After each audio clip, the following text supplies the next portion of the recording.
ताकाचा न वापर करता कधी तुम्ही कढी बनवली आहे का? तर चला आज मी कशी बनवली कढी बघूया. नमस्कार, मी प्रमिला झांबरे. तर आज मी करते कैरीपासून कढी. तर इथं मी 2 कैऱ्या घेतल्या. त्यातल्या दोन्ही पण कैऱ्या मी धुतल्या. त्या देठापासला थोडासा चिक असतो. ती चिक काढून घेतलेला आहे. तर आता अगोदर ह्याची मी साल काढून घेते. तर बघा मी इथं कैरीची साल काढून घेतली. आता ही आंबा मी चिरून घेणार आहे.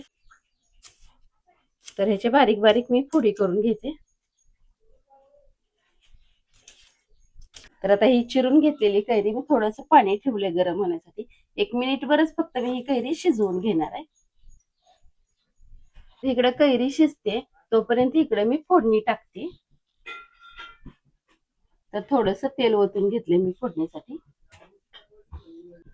तर तेल छान असं तापलेलं आहे. मी फोडणीसाठी जिरी मोहरी टाकून घेतली. इकडे 2 हिरव्या मिरच्या, थोडासा लसूण, कोथिंबीर, कढीपाला आणि 1 चमचाभर बेसन घेतलेलं आहे.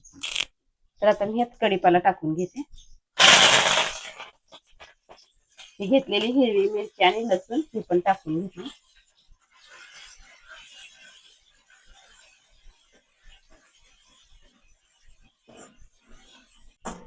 तर बघा लसूण पण छान असा लाल झालेला आहे.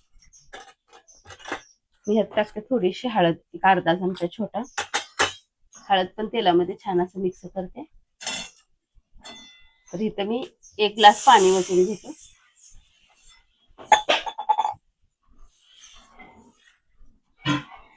तर इकडं फोडणी टाकले, उखळते तोपर्यंत इकडचा मी गॅस बंद करते आणि जे आपण कैरीच्या फोडी टाकलेल्या त्या काढून घेते मिक्सरच्या भांड्यामध्ये.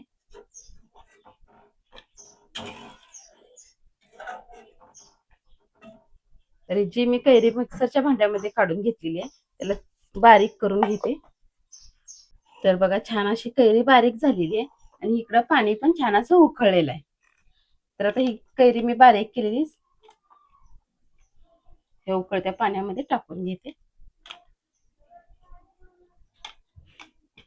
थोडीशी साखर घेतली मी, साखर टाकून घेतली आणि आता आपण जी कैरीचा गर सगळा काढून घेतलेला आहे ते छान असं कढीमध्ये मिक्स करून घेते.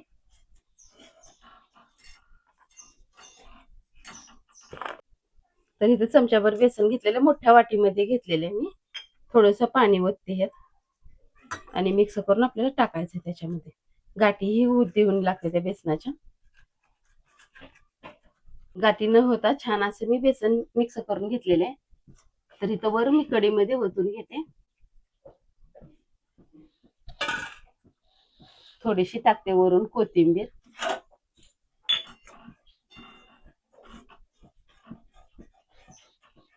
तर बेसन कढीमध्ये ओतून घेतल्यानंतर पण छान असं मिक्स करायचं आपल्याला.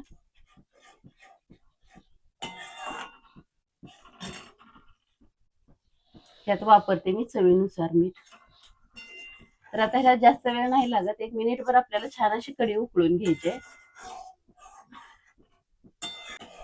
तर बघा छान असं कढी उकळली आहे. मी आता गॅस बंद करते. जर तुम्हाला ही कढी खावडते पण बिना ताकाची कढी, ही कढी फक्त वर्षातून एकदाच आपल्याला ज्यावेळेस आंब्याचं सीजन आहे त्याच वेळेस ही कढी बनवायला येते. तर आज मस्तपैकी बिना ताकाची मी कढी बनवली. माझा व्हिडिओ कसा वाटला नक्कीच मला कमेंट करून सांगा.